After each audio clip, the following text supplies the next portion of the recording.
स्त्री का घर कौन सा? इमोशनल कहानी। तुम्हें कितनी बार बताया है, मेरे तैयार होने से पहले मेरा नाश्ता तैयार हो जाना चाहिए। शादी के 25 सालों बाद भी मुझे क्यों बार बार एक ही बात बतानी पड़ती है लता? तुम्हें क्या है, तुम तो आराम से घर पर रहोगी, मुझे काम पर जाना पड़ता है। तुम हो कि हमेशा बेवकूफ़ों जैसी हरकतें करती हो। अगर तुम यह जानबूझकर करती हो तो याद रखना, मुझसे बुरा कोई नहीं होगा। आज भी प्रशांत का पारा चढ़ा हुआ था। इन कटु शब्दों में अपना गुस्सा उतारते हुए, गीला तौलिया कुर्सी पर फेंकते हुए प्रशांत गुस्से से लता की तरफ देखने लगा। लता के लिए प्रशांत का यह बेवजह का गुस्सा कोई नई बात नहीं थी। वह महीने में 3-4 बार ऐसे ही लता पर बरस पड़ता था। पहले पहले लता उसका विरोध किया करती थी, लेकिन जब कई सालों तक प्रशांत में कोई बदलाव नहीं दिखा तो लता ने खुद को ही बदल लिया। अब प्रशांत के कुछ भी कहने से लता को कोई फर्क नहीं पड़ता था।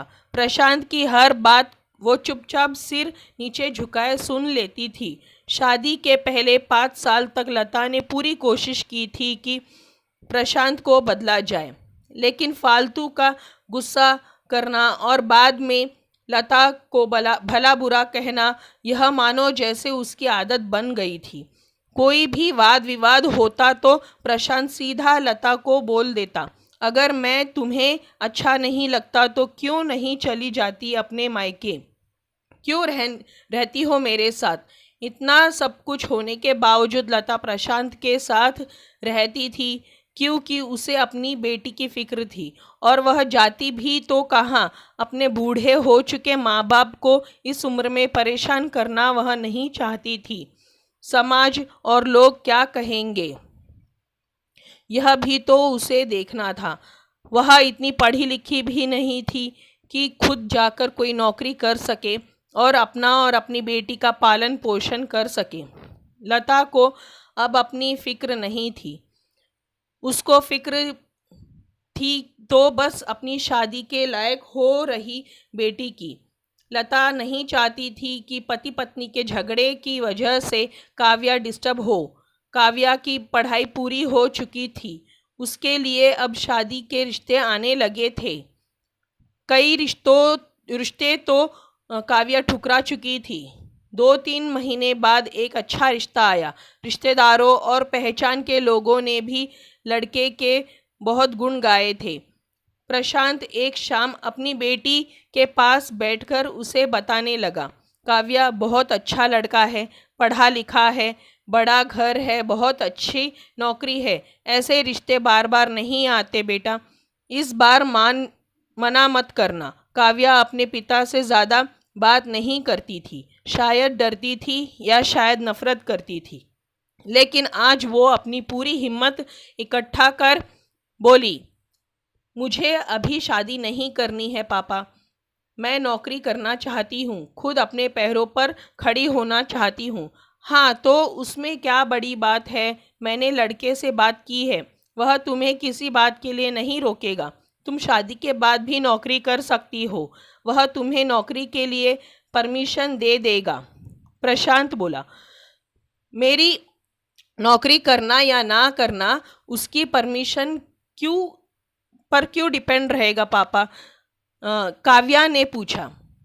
मैं कह रहा हूँ ना, तुम्हें किसी भी चीज़ की कमी नहीं होगी वहाँ। ऐसे रिश्ते बार बार नहीं आते, इसे ठुकराना मत, बहुत खुश रहोगी तुम वहाँ। प्रशांत बोला, पापा क्या मैं उतनी ही खुश रहूँगी जितनी मम्मी इस घर में खुश है? काव्या ने तंज कसते हुए कहा। आज तुम्हारी ज़बान कुछ ज़्यादा नहीं चल रही? प्रशांत गुस्से से आंखें बड़ी करते हुए बोला, पापा मुझे शादी ही नहीं करनी है, क्योंकि शादी के बाद अगर वह लड़का आपके जैसा निकला तो मैं क्या करूँगी? मुझे आपके जैसा जीवन साथी नहीं चाहिए जो बिना बात के मुझ पर हमेशा चिल्लाए। मुझे कुछ भी अपनी पसंद का लेना हो तो 10 बार सोचना पड़े, कहीं वह नाराज़ ना हो जाए।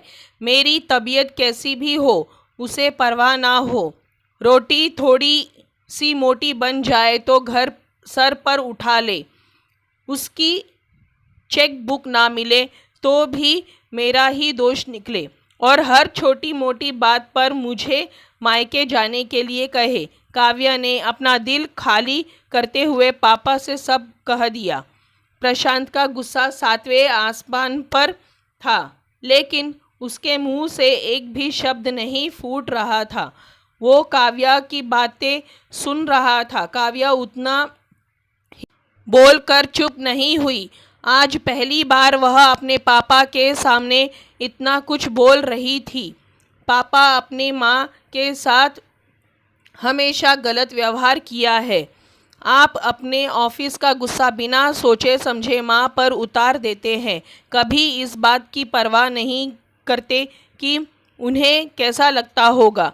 आपकी बातें सुन माँ ने अपना स्वाभिमान खो दिया। प्रशांत आज पहली बार अपने किए बर्तावों को महसूस कर पा रहा था। वो इतना ही बोल पाया, जो तुम्हारा मन है वो करो, मैं तो इतना बुरा हूँ ना। काव्या ने प्रशांत का हाथ पकड़ा और बोली, पापा, मुझे सिर्फ एक सवाल का जवाब दे दो। क्या आप चाहेंगे कि मेरा पति आपके जैसा हो? अगर आपका जवाब हाँ है तो कर दीजिए मेरा रिश्ता आज ही, और ना है तो मुझे आत्मनिर्भर बनने दीजिए। प्रशांत कुछ भी ना बोल पाया और वहाँ से चुपचाप बाहर चला गया। आज उसे लता के सामने जाने में शर्म आ रही थी। चलते चलते उसकी आँखों से आंसू बह रहे थे। प्रशांत ने आज से अपने आप को बदलने का निश्चय किया। अगले दिन से लता ने अपने पति में काफ़ी बदलाव देखा। वह सोचने लगी कि जो हिम्मत काव्या ने दिखाई है, वह हिम्मत अगर मैं पहले ही दिखा देती तो शायद आज परिस्थिति कुछ और होती। अब काव्या पढ़ लिख कर अच्छी नौकरी करने लगी थी और 3 साल बाद उसके लिए एक अच्छा रिश्ता आया और उसकी विदाई पर प्रशांत बोला, बेटा, तू हमेशा खुश रहेगी क्योंकि तेरा पति तेरे बाप जैसा नहीं है। प्रशांत की यह बात सुनकर लता और काव्या की आंखों से आंसू बहने लगे।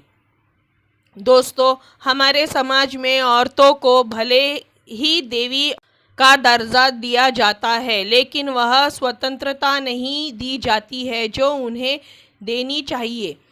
उन्हें बचपन से ही बताया जाता है कि वह पराया धन है। स्कूल से आने में देर हो जाए तो पिटाई मिलती है। मोबाइल पर बातें करते हुए दिख जाए या खिड़की से झांकते हुए दिख जाए तो शक किया जाता है। माँ बाप का घर तुम्हारा नहीं है, पति का घर ही तुम्हारा है। जीवन भर यह बातें बता कर उन्हें ससुराल भेज दिया जाता है और एक दिन किसी छोटे मोटे झगड़े में ससुराल वालों से उन्हें सुनना पड़ता है कि इस घर को छोड़ दो और मायके चली जाओ। अब आप ही बताओ दोस्तों, ऐसी स्त्रियों का सच्चा घर कौन सा? आखिर वह किस घर को अपना कहे? दोस्तों, आपको हमारी ये इमोशनल कहानी कैसी लगी?